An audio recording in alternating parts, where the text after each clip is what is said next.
This is a toy, a model of a tractor owned by a man named Dale Castile. However, this isn't just any toy. It's a toy that never should have been made, not because it's faulty or defective or some other horrible reason. It's a model of a tractor that should not exist in the world today. The tractor it was modeled after was experimental, and as far as we know, only one was ever made, and it was supposed to have been destroyed after it was tested. Except it wasn't, as is evident by the toy you see here.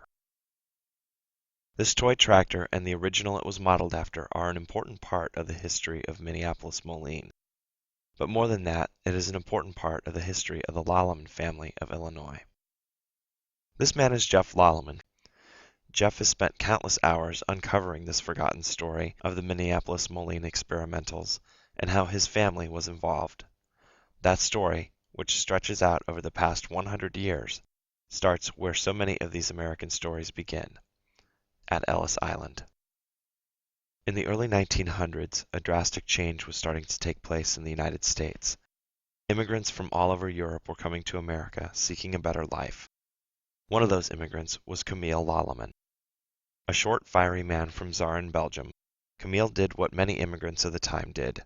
In America, where 41% of the labor force was involved in agriculture, Camille came to America and joined his relatives to work the land, in a time when most of that work was done without modern farm equipment. But the landscape was changing. Small rural farms were giving way to larger operations. Mechanization of the American farm was making it easier for less people to work more land in less time. The Minneapolis Moline Implement Company was formed in 1929 with the merger of three smaller companies: the Moline Plow Company, Minneapolis Threshing Machine Company, and the Minneapolis Steel and Machinery Company. By 1930, only 16% of the workforce was involved in agriculture, in large part because of the proliferation of tractors on American farms through the 1920s. The Laleman family was part of this change. Camille's son, Felix, worked at the Moline implement plant that was part of the Minneapolis Moline family. His boss was a man named John Seaholm. My Uncle Felix, worked for the company. He worked in the experimental department. And this Mr. Seaholm was his boss. And through that relationship, that's how they ended up renting the farm. The experimental farm was located between Erie and Provincetown, Illinois, along Old Route 2, which was, at that time was called Moline Road. Along the Rock River, the farm was isolated. It was way in the back by the river, so they could do testing back there without people seeing it. Isolated fields. Felix Laleman's relationship with Minneapolis Moline allowed the Laleman family access to experimental equipment and allowed them to continue farming when many small farmers had to sell out. Yes, in 1942 we started a farm, and then we didn't have a tractor. So then Felix came and Chuck, he said to Felix says to Chuck, "I'll give you a good deal," he said. So we bought the tractor and a disc and a plow for $1,500. But in 1941, the face of American farming changed drastically. Farmers were now not only facing shortages in steel to build machines, but also shortages in manpower to help run the farms. I said, Fred and I can do all the farming. And you guys did. Fred and I did it. That was during the World War II because you couldn't hire an 18-year-old boy because they drafted them all.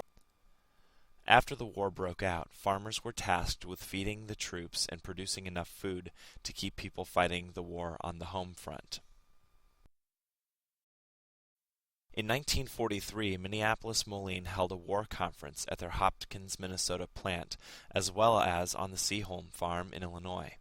The company brought in salesmen from all over the country to see the latest technological advances in farming equipment. These dealers were from all over the United States. Yes, all came they in. were. Oh, there was lots of boys there. Yeah. Lots of boys there. As part of the war effort, women were being put to work doing jobs that men had typically done, including working the farm.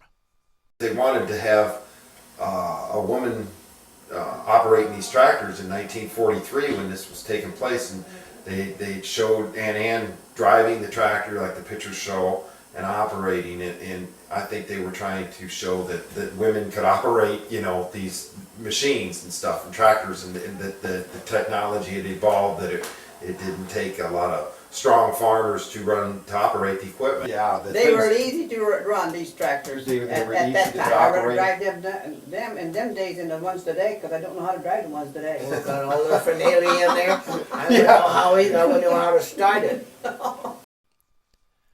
After the war conference, some of the equipment was left on the Seaholm farm for the family to use, including some of the experimental tractors. Because we had one, because I always rode that tractor. I always drove Okay. that tractor.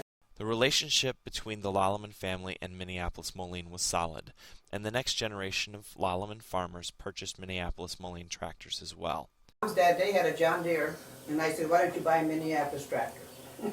Fred Laleman, who was Felix's brother and Jeff's father, continued the tradition in his own family.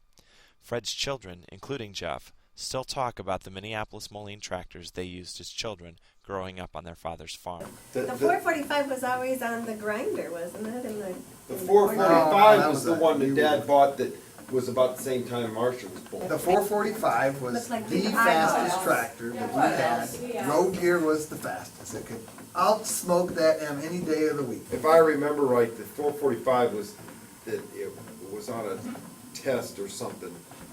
That Dad bought it from Jaegers. That's why This probably was the only new tractor It was a demo or something. demo tractor? Okay. Recently, Jeff Laleman learned of the experimental tractors that were part of his grandfather's farming operation in the 30s and 40s from Ann. Jeff decided to pursue the history of these tractors a bit farther. When Ann introduced me to those pictures that she showed me at the family reunion. Well, then since that reunion, I started doing a little more research on it, and the sad part of it is they have all passed away, and Ann is the only one that was there on the farm that remembered what happened out there. The involvement with the experimental stuff, how Uncle Felix was involved with it, all way before my time, and knowing that our family was an important part of the history of this company, and they didn't talk much about it, so I just figured a story needed to be told. Well, when I got the pictures, I was working at an implement dealership in town, part-time job, and I knew one of the guys that worked with us, his father was a collector. And so I took the pictures to him, and then he, in fact, got me in touch with Roger Moore from Vale, Iowa, who puts out the Minneapolis Moline Corresponder magazine. He knew, he would go through the pictures and said, well, this one was never in production, and this one was never in production. And this picture was from Uncle Frank's daughters, gave it to me, and it's the picture of Uncle Frank's neighbor in Atkinson, and he's standing in front of this tractor, and this picture was And taken who in was, I 1960. knew him. That shows that this tractor was not destroyed, which we were all led to believe that it was. I talked to different people that lived around Uncle Frank and that were still alive, and they said, well, this tractor had problems. It had axle housings breaking, that they welded reinforcement on the axle housing. And when Dale Castile located that tractor, he called me. And when I went out there, right off the bat, the first thing I went to was looked at the axle housings, and they were reinforced with welded. The problem that Uncle Frank. That's a picture of my dad and my brother Ron when he was a baby, and this was out at the farm we're not sure of, pulling a combine. But this experimental tractor ended up at Uncle Chuck's, which is Aunt Gabriel's husband, and then that tractor was restored by Roy Lee Book, and that's the tractor now. And he said that he was out there in the parade, Roy Lee Book, and he was driving that experimental, and an older fellow came up to him and said, that tractor was supposed to be destroyed. Why are you driving that? How did you end up with this tractor? That's probably the key picture of everything. We determined from that picture that tractor wasn't destroyed. Mm-hmm. And the same way the one that you ended up with, Aunt Gabriel, was not destroyed, that Roy Lee Book ended up Oh, with. yeah. Because of his efforts, this part of the Minneapolis Moline story can now be told. These tractors, which have been lovingly restored by other people, now have a more complete history, which will forever be tied to the Laleman family.